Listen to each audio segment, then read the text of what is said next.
அட ப்ரெட்டை வச்சு என்ன செய்யலான்னு யோசிச்சுட்டு இருக்கீங்களா? உங்கள் வீட்டில் ப்ரெட் இருந்துச்சுன்னா இப்போவே கிச்சனுக்கு போய் ஒரு 4-5 ப்ரெட்டை எடுத்துகிட்டு அது கூட முட்டையை சேர்த்து ப்ரெட் முட்டை கொத்து பரோட்டா இது போல் செய்து சாப்பிடுங்க. செம்ம டேஸ்ட்டாக இருக்கும்ப்பா. இப்போ ஒரு பாத்திரம் அடுப்பில் வச்சுட்டு அதில் 2 டேபிள் ஸ்பூன் எண்ணெய் சேர்த்துட்டு எண்ணெய் லைட்டாக சூடான உடனே ஒரு 4-5 பற்கள் பூண்டு பற்கள் பொடியாக கட் பண்ணி வச்சுருந்தேன், அதை சேர்த்துக்கிறேன். சேர்த்துட்டு லைட்டாக மிக்ஸ் பண்ணிக்கிறேன். லைட்டாக மிக்ஸ் பண்ணிவிட்டு இப்போ இதில் பொடியாக நறுக்குன்னா பச்சை மிளகாய் 2 சேர்த்துக்கிறேன்.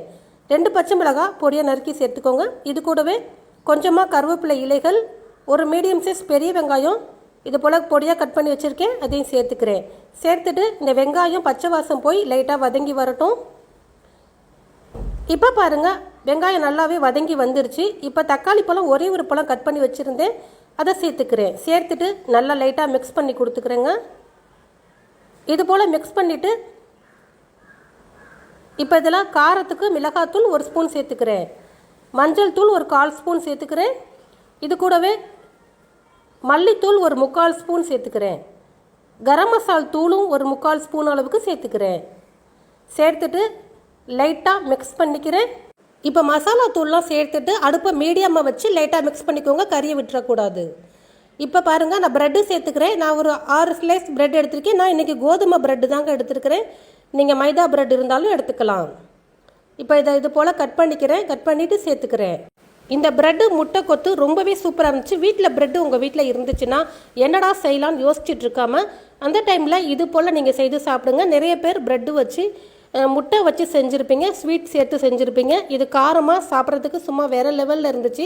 கண்டிப்பாக ட்ரை பண்ணி பாருங்கள். காலை பிரேக்ஃபாஸ்ட்டுக்கு எதுவும் மாவு இட்லி தோசைக்கு இல்லாதப்போ வீட்டில் ப்ரெட்டு மட்டும் இருந்துச்சுன்னா முட்டையை மட்டும் வாங்கிட்டு இது போல் செய்து பாருங்கள், சாப்பிட செம்ம டேஸ்ட்டாக இருக்கும். இப்போ ப்ரெட்டை சேர்த்துட்டு நல்லா இது போல் மிக்ஸ் பண்ணி கொடுத்துக்கிறேன். அடுப்பை மீடியமாக வச்சுட்டு இது போல் நல்லா மிக்ஸ் பண்ணிவிட்டு இப்போ நடுவில் மட்டும் லைட்டாக கொஞ்சமாக ஒதுக்கி கொடுத்துட்டு லைட்டாக கொஞ்சமாக எண்ணெய் சேர்த்துக்கிறேன். ஒரு 2 ஸ்பூன் மட்டும் எண்ணெய் சேர்த்துட்டு இதில் நான் முட்டை சேர்த்து லைட்டாக மிக்ஸ் பண்ணி கொடுக்க போகிறேன். ஒரு 3 முட்டை எடுத்துக்கிறேன். 6 ஸ்லைஸ் ப்ரெட்டுக்கு நான் ஒரு 3 முட்டை எடுத்திருக்கேன், சரியாக இருந்துச்சு. இப்போ கொஞ்சமாக உப்பு சேர்த்துக்கிறேன். ப்ரெட்டில் பார்த்திங்கன்னா லைட்டாக இனிப்பு தன்மை உப்பு இருக்கும், அதனால் இதுக்கு தேவையான அளவு கொஞ்சமாக உப்பு சேர்த்துட்டு இப்போ நல்லா மிக்ஸ் பண்ணி கொடுத்துக்கிறேன். இந்த முட்டை லைட்டாக வெந்து வரட்டும்.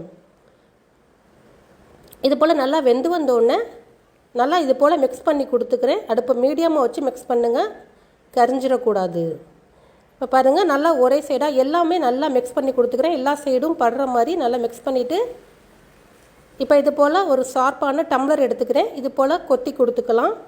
கடைகளில் நம்ம கொத்து பரோட்டா வாங்குவோம் பாருங்கள், அது போல் தான் நம்ம இன்றைக்கி செஞ்சுட்ருக்கோம். இந்த ப்ரெட்டை வச்சு ரொம்பவே டேஸ்ட்டு சூப்பராக இருந்துச்சு. கண்டிப்பாக ட்ரை பண்ணி பாருங்கள். ட்ரை பண்ணி பார்த்துட்டு எப்படி இருந்துச்சு டேஸ்ட்டுங்கிறத மறக்காமல் எனக்கு கமெண்ட்ஸில் சொல்லுங்கள். பாருங்கள், நல்லா லைட்டாக அது போல் கொத்தி கொடுத்துட்டேன். லாஸ்ட்டாக கொத்தமல்லி தலையை தூவி கொடுத்துட்டு லைட்டாக மிக்ஸ் பண்ணிவிட்டு ஸ்டவ் ஆஃப் பண்ணிக்கிறேன்.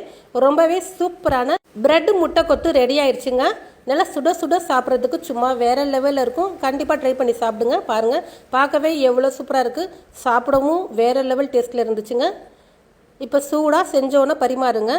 உங்கள் வீட்டு குட்டீஸுங்களுக்கு ரொம்பவே பிடிக்கும். இது போல் செய்து கொடுங்க.